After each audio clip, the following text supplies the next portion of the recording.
छोटे बच्चों में देखते हैं तो कई बार हम ये देखते हैं कि जो नर्सिंग बॉटल्स होते हैं उसकी वजह से जो दांतों में प्रॉब्लम होते हैं, कई बार पेरेंट्स उसे नज़रअंदाज कर देते हैं। तो ऐसे कौन से सिम्टम्स है या कौन से ऐसे प्रॉब्लम्स है जो पेरेंट्स को देखना चाहिए, जिस पर नज़र रखना चाहिए कि जो बॉटल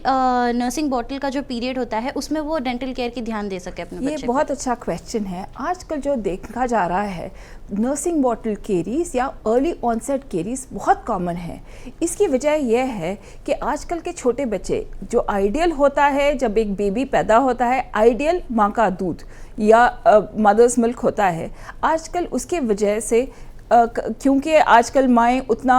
नहीं कर सक रहे feed, this is being replaced with formula. और फार्मूला में ख़ास तौर पे अगर थोड़ा सा भी अगर शक्कर डालें या आपका जो दूध है या फ्रूट जूसेस शक्कर डालकर अगर बॉटल फीड करते करते बच्चा सो जाता है, वो पूरा पूलन होके जो जरासीम है अटैक करते हैं दांतों को और बहुत जल्दी at a very early age early onset caries या नर्सिंग बॉटल केरीज हो रहा है। नर्सिंग बॉटल केरीज लेकिन बहुत प्रिवेंटेबल है at a very early age, early stage parents उसको डिटेक्ट कर सकते हैं। ये जो है ऐसा जो दिखता है शुरू जो अपेरेंट होता है, आपके जो छोटे छोटे दांत है बच्चों के, जो दूध के दांत है जो नज़रअंदाज होते हैं यूजली, उस पर एक चौकी वाइट स्पॉट्स दिखाई देंगे आपके ऊपर के दांत पे।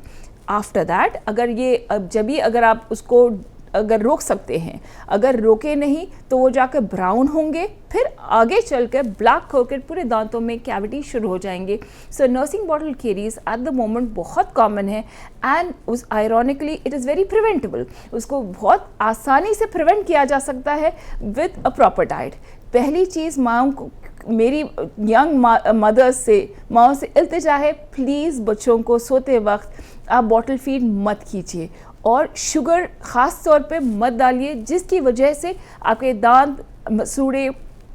ख़ास तौर पे आपका इनामल बहुत वीक होकर उसमें कैविटीज़